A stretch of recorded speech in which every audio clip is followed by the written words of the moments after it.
Hey everyone, I have a sensor here. So this is a gas pressure sensor. It's got a little hole on the end. I don't know if you can see in there. But inside there is basically kind of like a plastic balloon, I guess.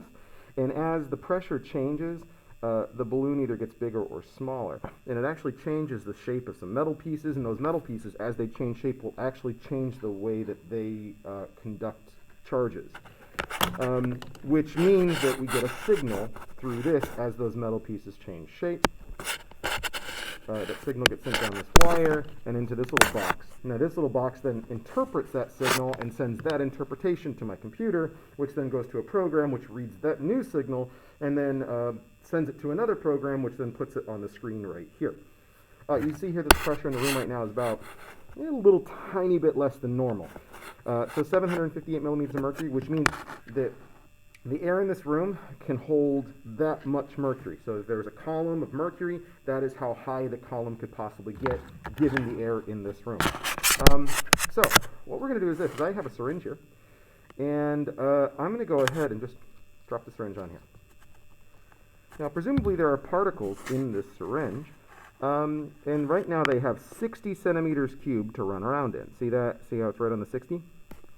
And with that 60 centimeters cubed, we have the pressure down here at 759. What I'm going to do is I'm going to change the volume that these particles have to run around in, and we're going to see what the pressure does. So what I want you to do is I want you to follow along, I want you to watch, and I want you to go ahead and throw these numbers into graphical analysis and see if we can get a graph out of it. If you don't remember how to do that, I've posted a video along with this to help you remember how to get things set up. But yeah, we want to compare the volume in the syringe right here with the pressure that you see down here. Alright, so at 60, this is probably our first one. So 60 centimeters cubed, here's the pressure. Let's drop it down to 55. Alright, there's 55. Alright, next we're going to go down to 50. Alright, that's at 50. Next, 45. Here's 45. Now my sensor does have an upper limit, so I will be cutting off at around 1200. Just letting you know. Alright, so let's drop down to 40.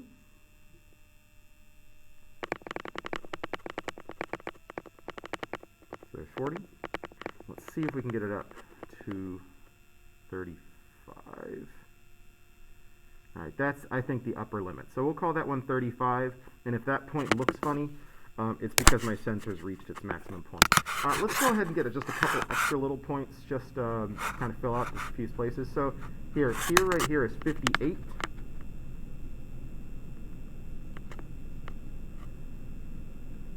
This right here is 53.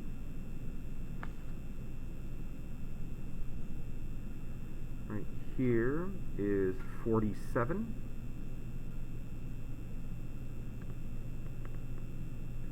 Here is 41. And we'll call that good. So, what I'd like you to do is go ahead, throw all of that stuff into Logger Pro, get that recorded, get me a nice, pretty graph. If you see a straight line, find me the equation for that line, all that fun stuff. Now, in your Flipgrid, I want to see your graph, and I want you to tell me what relationship you see, and I want you to be able to explain it. In terms of particle collisions, what's happening to my pressure and why? All right, let me know what you think. Have a nice day.